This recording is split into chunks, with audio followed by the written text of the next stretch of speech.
حضرات، جو شخص جنازے کے ساتھ ہو اسے بغیر نماز پڑھے واپس نہ ہونا چاہیے، اور نماز کے بعد میت کے ولی یعنی کہ میت کے گھر والوں سے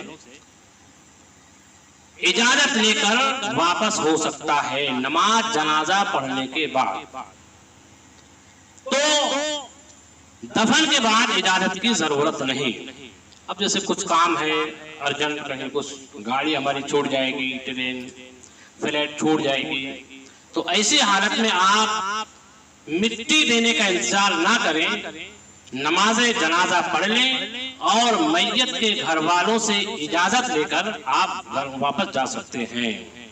ہاں، آپ نے نماز جنازہ بھی پڑھی اور میت کو مٹی بھی دی، اب آپ کو اجازت کی ضرورت نہیں ہے، آپ بغیر اجازت قبرستان سے اپنے گھر واپس جا سکتے ہیں۔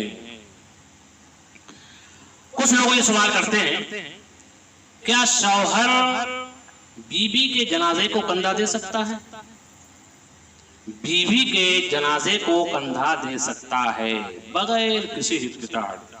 حدیث شریف سے ثابت ہے، اللہ کے پیارے حبیب سرکار دو عالم صلی اللہ تعالی علیہ وسلم نے اپنی اہلیہ محترمہ حضرت خدیجۃ الکبریٰ رضی اللہ تعالی عنہا کو آپ نے اپنے ہاتھوں سے، مبارک ہاتھوں سے آپ نے قبر کے اندر اتارا۔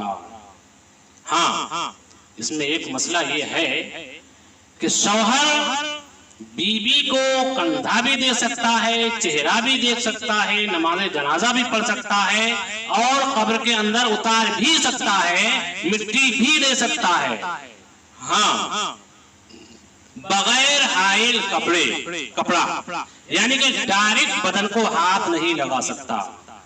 ہاتھ میں دستانہ پہنے ہوئے ہیں تو کپڑا ہٹا کر کے چہرہ دے سکتا ہے، ڈائریکٹ ہاتھ لگانا یہ منع کیا گیا ہے۔ باقی کا اور جو میں نے باتیں آپ کو بتائیں وہ سب شوہر کر سکتا ہے، مٹی بھی دے سکتا ہے، اپنے ہاتھوں سے قبر کے اندر اتار بھی سکتا ہے۔ یہ جہالت ہے، لا علمی ہے کہ لوگوں کو اس کا علم نہیں کہ نہیں عورت مرنے کے بعد شوہر اس کا چہرہ نہیں دیکھ سکتا، اس کو کندھا نہیں دے سکتا، اس کو قبر میں نہیں اتار سکتا۔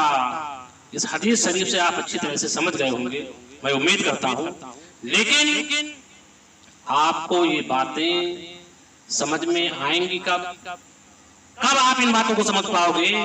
جب میری ویڈیو کو آپ پورا دیکھو گے۔ میرا مقصد صرف یہی ہے کہ دینی معلومات ہمارے نوجوان بھائی بہنوں تک پہنچے، جن کو اس چیز کا علم ہی نہیں کہ صحیح کیا ہے غلط کیا ہے، تو ان تک میری ویڈیو پہنچے تو کم سے کم کچھ تو سدھار پیدا ہوگا۔